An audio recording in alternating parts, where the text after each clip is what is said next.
I think monetary policy and fiscal policy are really looking forward.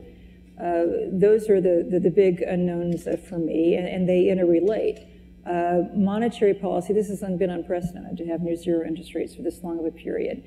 And I think it's with the best of intentions, but the reality is we're not getting new lending and jobs out of this. And the risk of asset bubbles developing, they have already developed. And the longer you stay in, the harder it is to exit without any kind of disruption.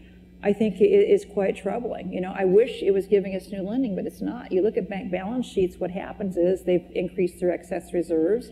They've increased their securities investments, right? They're buying more treasuries and GSE-backed securities, and the excess reserves have gone up. But you're not, lending is pretty much, other than C&I where it's bumped up a bit, lending has been stagnant. So the transmission mechanism just isn't working. And I really think fiscal policy is, part of the problem is the economic uncertainty, which stems from fiscal policy and this dysfunctionality in Washington. And Washington getting a better focus on growth policies. Yes, we need to get our fiscal house in order, absolutely.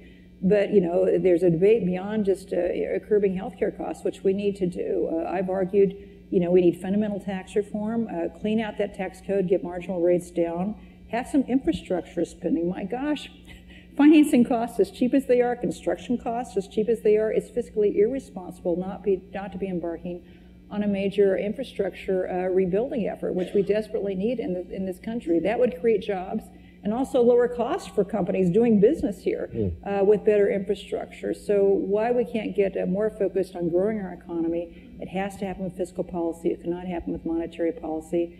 I do think the longer this goes on, the more severe the risks are. Yeah.